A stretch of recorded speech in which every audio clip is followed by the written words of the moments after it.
donc Jérémy de Serles, donc éleveur bovin-viande en Saône-et-Loire, député européen depuis 2019, donc candidat à la 14e position sur la liste Renaissance Modem Horizon, qui est intitulée Besoin d'Europe, et donc qui est menée par Valérie Ayé.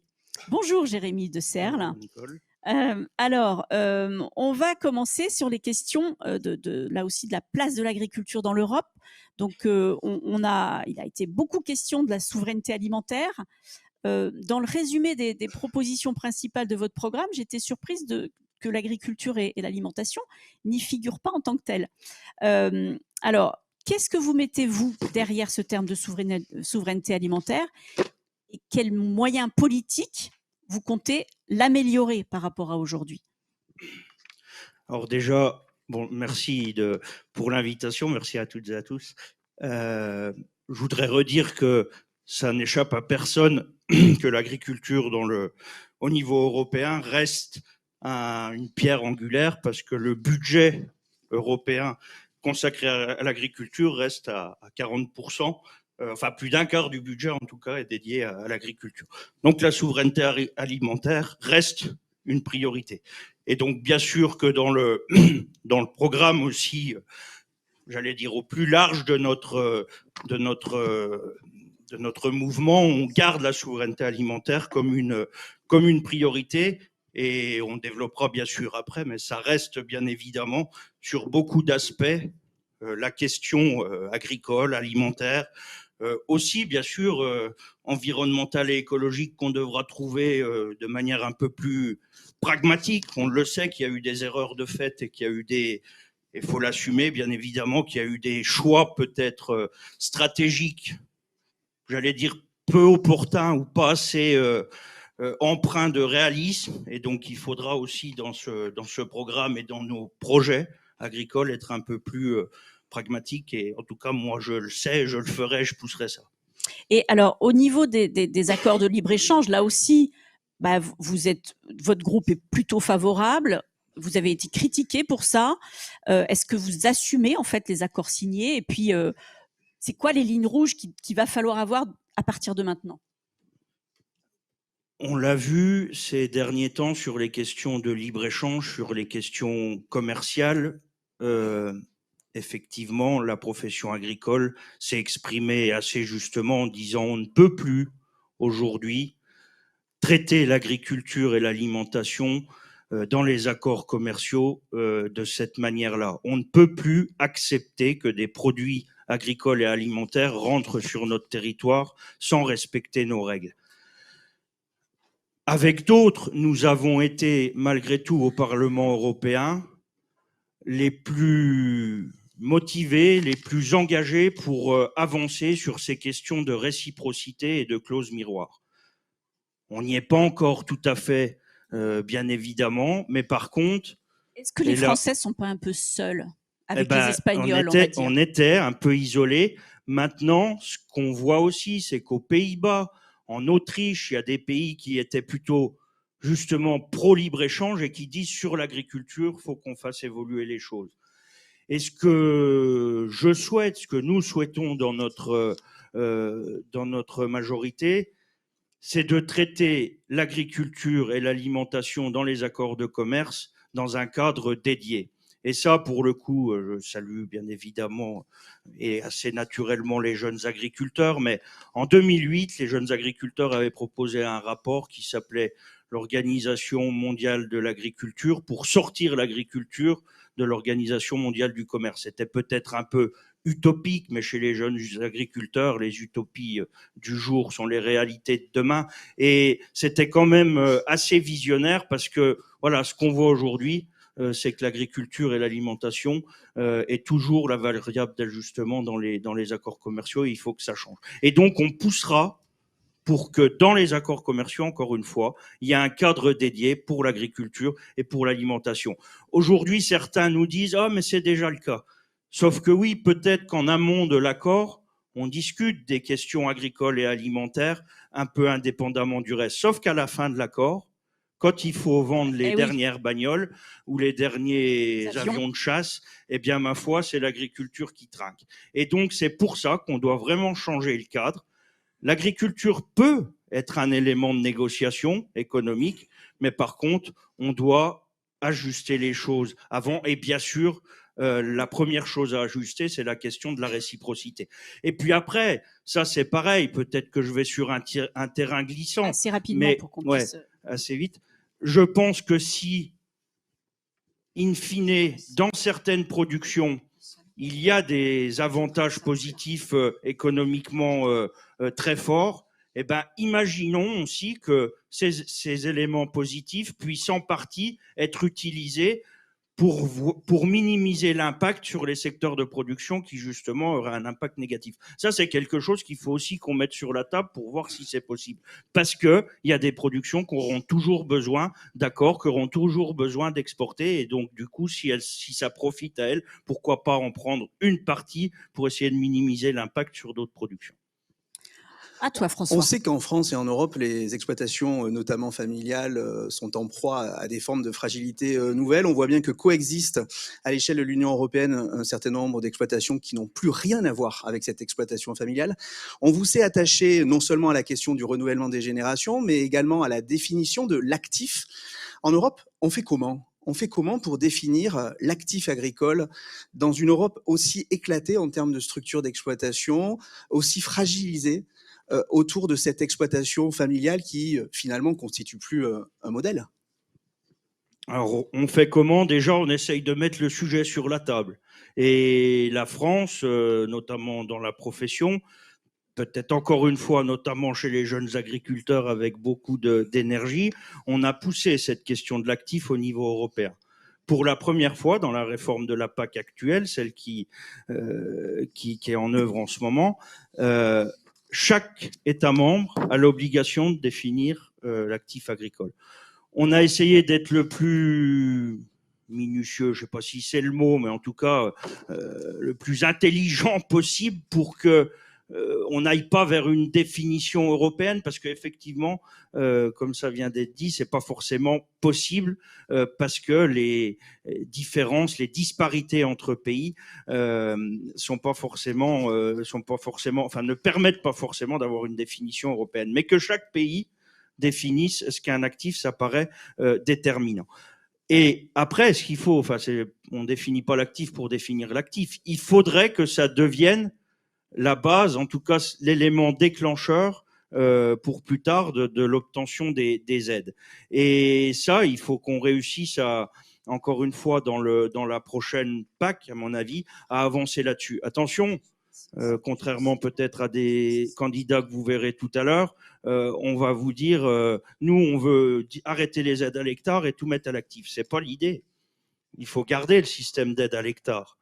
Mais par contre, il faut que la base, encore une fois, de déclenchement des aides soit sur l'actif et pas sur l'hectare. C'est ça, pas à la surface et soit sur les hommes et les femmes. Et donc voilà, ça permet aussi, à mon avis, de redonner un autre sens à la politique agricole commune. Voilà. Donc là-dessus, on va essayer de travailler aussi dans ce sens-là. Pour la prochaine PAC, pour la prochaine PAC, c'est ce que vous défendez. C'est ce qu'on défendra, oui, pour la prochaine politique agricole commune. Le président de la République a déclaré que l'agriculture devait être d'intérêt majeur. Vous êtes un spécialiste des questions agricoles. Vous êtes en 14e position sur la liste. Pascal Canfin, spécialiste des questions environnementales, est 4e. Comment peut-on interpréter finalement ce choix ? Je ne suis pas étonné de la question. Je ne savais pas si vous alliez me la poser ou pas. Mais... Non, comment on peut interpréter ce choix? Alors, les sondages m'ont malheureusement en ce moment pas forcément me donné raison. Oui, parce qu'effectivement, vous êtes 14e par rapport au sondage. Bah, là, pour l'instant, vous n'êtes pas sûr d'être élu. Et donc, c'est pas forcément une position très confortable. Oui, et j'avoue que si on m'avait mis un peu plus haut dans la liste, pas que pour moi, encore une fois, enfin, beaucoup me connaissent ici, même si bien sûr c'est un engagement personnel, je m'engage avant tout pour l'agriculture, pour cette profession depuis des années, et ça n'a pas été toujours justement à ce niveau-là de responsabilité, et je l'ai toujours fait avec le cœur et avec sincérité. Donc je peux pas forcément vous cacher que le choix, je le partage et je le comprends. Voilà. Après, je fais aussi les frais d'une cuisine politique interne qui fait qu'il y en a qui me sont passés devant et malheureusement c'est dommage. Mais Bah je vous oui, garantis, enfin voilà, bon, c'est sans doute la réponse est sans doute un peu normande, mais même je si vous vous ne l'êtes garantis que pas. si je vais au Parlement, si je suis élu, je continuerai de me battre avec les tripes, avec la sincérité qui est la mienne, et on parlera plus bientôt de cette 14e place. Par contre, si je suis pas élu, ma foi, ça fera un peu de bruit aussi, je pense. Bah oui. Alors, les agriculteurs français et européens, on l'a vu, ont manifesté en revendiquant un ras-le-bol des normes, en particulier environnementales. Euh, vous êtes plutôt favorable à la poursuite du Green Deal et à la stratégie Farm to Fork. Vous avez dit tout à l'heure qu'il y avait eu peut-être des maladresses, mais vous annoncez quand même pourtant toujours une division par deux des pesticides d'ici 2030 dans le programme. Donc 2030, c'est bientôt. Alors, comment trouver le bon dosage donc pour durcir les exigences environnementales, pour dosage de pesticides, voilà, c'est ça. Et donc, exigence environnementale pour sauver la planète d'un côté et garantir une production agricole pour assurer la souveraineté. Je dirais que votre parti, il est celui qui est là encore dans l'entre-deux d'une certaine façon. Voilà. Comment on fait? Comment vous faites? Et quel avenir au Green Deal en fait derrière? Vous remarquerez qu'en laissant dans le programme diminution de 50% des pesticides, on n'a pas pris bien de risques par rapport à ce que nous on fait en France, ce qu'on veut faire en France, et puis par rapport à ce que veut faire l'Europe. Donc on a, enfin ce que je Vous veux dire, avez, c'est oui, qu'on c'est va une pas, on n'allait continuité pas de, dire, oui, oui, ah oui, non, mais ce que je veux dire, c'est on n'a pas fait plus, on n'a pas demandé plus que ce qu'on est déjà, ce qu'on ambitionne déjà de faire. au niveau Sur, national, vous voulez dire? oui, oui, oui, au niveau national. Euh, je l'ai dit tout à l'heure, je pense que nous avons eu une commission, je dirais après ce qui ressort du Parlement, mais je veux quand même dire, et puis remettre la faute là où elle doit être. Nous avons eu une commission sous cette mandature qui a pondu tout un tas de textes euh, sans aucune prise en compte des réalités et sans aucune prise en compte de ce que les agricultrices et les agriculteurs, ou en tout cas les responsables professionnels, pouvaient leur avoir dit sur ces questions-là. Parce que souvent, la commission nous a dit « Ah mais si, on les a consultés, on les a vus. » Bah oui, mais ça m'étonnerait qu'ils vous aient dit ce que vous avez écrit, parce que ça tient pas debout. Et quand c'est arrivé au Parlement, c'est pour ça que sur Farm to Fork, sur le Green Deal, on peut rentrer dans la politique politicienne puis dire vous avez voté ça, vous avez voté ci, vous avez. Je Ce que pense vous que voulez c'est dire, pas c'est qu'on partait d'un texte qui qui était, était qui qui était était boiteux dès le départ. c'était pas boiteux, qui était complètement irréaliste. Et effectivement, quand on vous dit il y avait un texte qui pouvait faire baisser de 15% la production, c'était vrai. Sauf que c'est pas ce qu'on a voté au Parlement. C'est pas ce qu'on a eu à voter au Parlement. Et parce que au Parlement, j'y ai contribué avec d'autres. On a réécrit les textes, on a reformulé les textes, que ce soit sur les pesticides ou que ce soit sur la restauration de la nature. Et au final, le texte sur les pesticides, il n'est pas passé. Pour l'instant, il est enterré. Je n'ai pas dit qu'il ne se déterrera pas. Et le texte sur la restauration de la nature, toutes les mesures qui concernent l'agriculture sont optionnelles. Alors pour le coup, si jamais le gouvernement en France venait à rendre obligatoire des choses qui sont optionnelles au niveau européen en ce moment avec la crise agricole qu'on traverse, cette fois-ci, ça voudra dire que je ne sers plus à rien dans cette majorité et que je devrais aussi rentrer chez moi et qu'on n'a plus rien compris.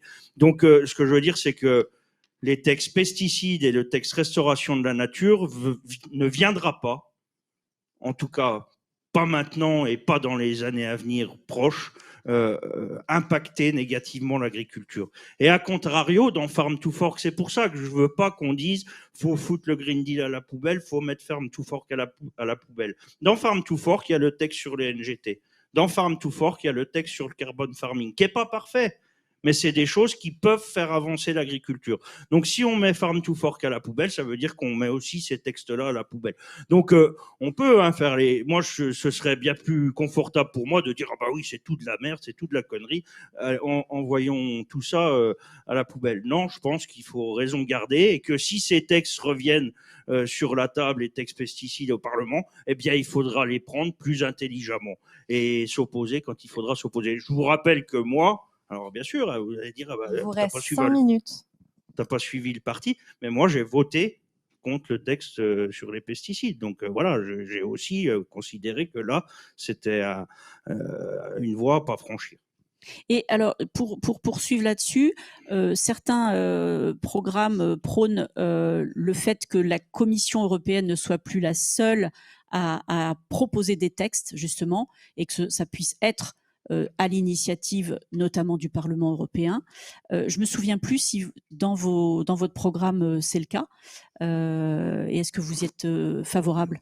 Moi, j'y suis entièrement favorable. Ça nous évitera de perdre beaucoup de temps.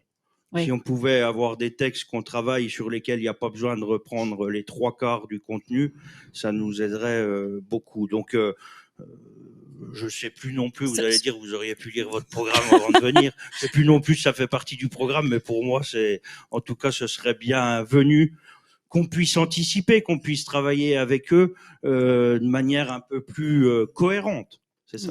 Alors à ce propos, en parlant de programme, Emmanuel Macron a annoncé au Salon de l'Agriculture la mise en place de prix planchers. Ça a étonné un certain nombre d'observateurs. Pas moi. Alors depuis, on n'en entend plus trop parler. Malgré tout, c'est dans votre programme. Alors concrètement, on fait comment les prix planchers au niveau européen avec cet éclatement en fait finalement des structures d'exploitation et filières? J'ai envie de dire que déjà, les prix planchers au niveau européen, c'est un peu comme l'actif au niveau européen. Il n'y aura pas forcément une définition européenne des prix planchers. Et donc, il faudra qu'on rentre dans la thématique. Encore une fois, ce sera aussi avec la profession qu'on réussira à construire cette idée-là. Si elle ne convient pas à certaines filières, et c'est aussi ce qui avait été dit, c'est des prix planchers par filière. S'il y a des filières pour lesquelles ça ne convient pas, il ne faudra pas, bien sûr, pas y aller. Et par contre, là où j'ai envie de mettre l'accent, c'est plutôt sur la question d'Egalim européen. Vous allez me dire, Egalim européen, c'est peut-être pas possible. C'est pareil. On est en période politique, on est en campagne politique. Si on utilise un autre terme, personne n'y comprendra rien non plus. L'idée d'un Egalim européen, c'est de se dire, pendant cette crise agricole, ce qui a été révélateur et ce qui n'était pas forcément le cas avant, c'est que dans tous les pays, les agricultrices et les agriculteurs se sont plaints du prix de leurs produits. Ça veut dire qu'aujourd'hui, il y a une fenêtre de tir pour rediscuter sur cette question-là au niveau européen, pour rediscuter sur cette question-là en matière de relations commerciales, bien sûr, entre les différents maillons de la filière. Donc ça, c'est un peu de l'égalim. Et aussi en matière de droit de la concurrence, pour aussi toucher des textes sur lesquels on avait du mal à mettre le doigt avant. Il y a un sujet dans la réforme de la PAC qu'on a voté l'an dernier, c'est l'article, pour ceux qui connaissent un peu, l'article 210 bis qui se trouve dans l'organisation, dans le texte organisation commune de marché, qui nous permet, dans la mesure où on arrive à prouver qu'un produit joue pleinement son rôle en matière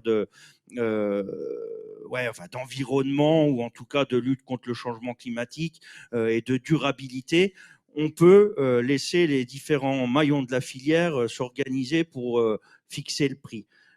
Ça, c'est une étape qu'on a réussi à franchir dans la PAC. Et ben, il faut que ça aille plus loin. Il faut que dans le droit de la concurrence, on donne des possibilités nouvelles pour que les agriculteurs reprennent du poids. Et c'est ça que nous voulons dire quand on parle d'Egalim européen. Et là, la France, elle va avoir des alliés parce qu'effectivement, il y a quasiment là aussi, enfin, les Français d'une façon générale sont plutôt favorables à cette mesure-là, Egalim européen et prix plancher, pas tous pour les prix planchers, mais enfin. Oui, non, pas tous vous aurez des alliés?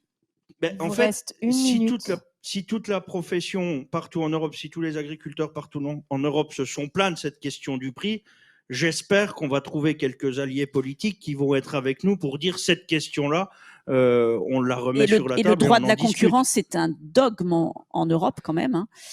Il peut, là aussi, vous y croyez qu'on peut le faire assouplir. De toute façon, si je ne crois pas à tout ce que je défends aujourd'hui, je n'irai pas à Bruxelles. Mais bien sûr que j'y crois, et j'y crois parce que justement, j'ai pris cet exemple-là pour le coup, pour montrer que c'est possible. Dans la PAC, c'est le droit de la concurrence qui nous a dit « Ok, vous pouvez, sur cet article-là, si vous prouvez la durabilité d'un produit, eh bien, vous organisez pour fixer le prix. » Donc là, du coup, voilà, ça me donne bien évidemment de l'espoir.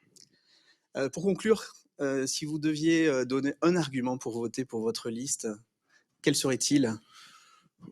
Je crois que nous avons tous compris et nous avons tous contribué à faire en sorte que la souveraineté agricole et alimentaire reprenne du poids dans les discussions, que ce soit au niveau français ou au niveau européen.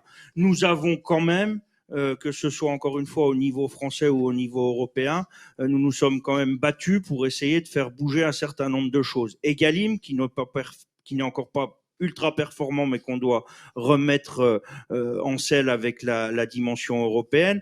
Sur la question des systèmes assurantiels, on a fait aussi du boulot en France. On souhaite, ma majorité et moi, que dans la prochaine politique agricole commune, on puisse aussi mettre des outils de gestion des risques nouveaux en place qui viendraient compléter notre système français. Et puis, il y a eu aussi la volonté, et là il faudra qu'on soit aussi costaud, de défendre le budget de la politique agricole commune, et ça on est prêt à le faire, on est engagé pour le faire, donc ce serait pas inutile en tout cas de voter pour notre liste. Voilà. Merci. Merci.